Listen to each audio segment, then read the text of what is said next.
ইট পাথরে তৈরি প্রত্নতাত্ত্বিক অনেক স্থাপত্যই নজর কাড়ে, কিন্তু কাঠের তৈরি স্থাপত্য খুবই বিরল। দক্ষিণ এশিয়ার একমাত্র কাঠের তৈরি দৃষ্টিনন্দন মুসলিম স্থাপত্য পিরোজপুরের মঠবাড়িয়া উপজেলার মমিন মসজিদ। দক্ষিণ এশিয়ার একমাত্র কাঠের তৈরি শিল্প সমৃদ্ধ দৃষ্টিনন্দন মুসলিম স্থাপত্য কলার নিদর্শন এটি।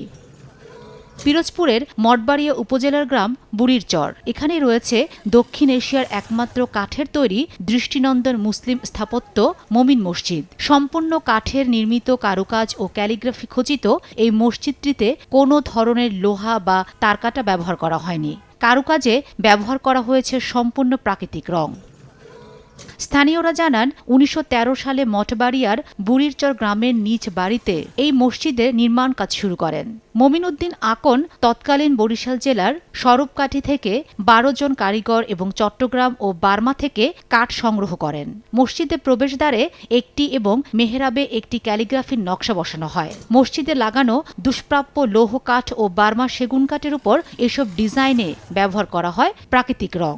২২ জন কারিগর ৭ বছর শেষে ১৯২০ সালে এই মসজিদটির নির্মাণ কাজ শেষ করেন। মসজিদটির পাশেই রয়েছে একটি পুকুর, সেখানে অজু ও গোসল করেন আগত মুসল্লিরা।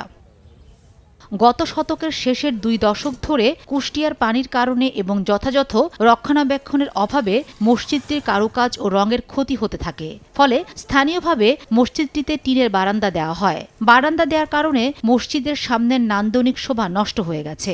বর্তমানে মসজিদটি দেখভাল করছেন মৌলভী মমিন উদ্দিন আকনের নাতিরা। আমাদের মসজিদের উপরে যে বর্তমান যে ছাউনিটা দেওয়া আছে, ওঠার থেকে যদি একটু উন্নত মানের ছাউনি দেওয়া হয়, তাহলে আমাদের মসজিদে যে মুসল্লি ভাইরা আছে তারা অনেক উপকৃত হবে এবং নামাজ পড়ে আরামদায়ক অবলম্বন করতে পারবে।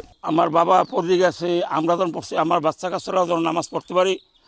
আর এই মসজিদে শেডের দরকার আছে, মুসল্লি যাওয়া হয় এতে বাইরে বসা লাগে, ফ্যানের দরকার আছে, বাতির দরকার আছে, কাজবাজ অনেক কাজবাজের দরকার আছে। কিছু কাজবাজ আমরা নিজস্বভাবে করাই নিছি। আস্তে আস্তে মসজিদটি ক্ষয়প্রাপ্ত হয় এবং ভারী বর্ষণে মসজিদের যে টিন আছে, টিনের স্ক্রুপের ফাঁক দিয়ে পানি ভিতরে পড়ে, যাতে মুসল্লিরা নামাজ পড়তে পারছেন না। যে মমিনুদ্দিন যে করছেন মসজিদটা, তার নাতিরা আমরাই নাতি, তা আমরাই দেখাশোনা করি এটার পিছনে আর কি। ২০০৩ সালে প্রত্নতাত্ত্বিক বিভাগের তত্ত্বাবধানে নেওয়া হয় এই মসজিদটি।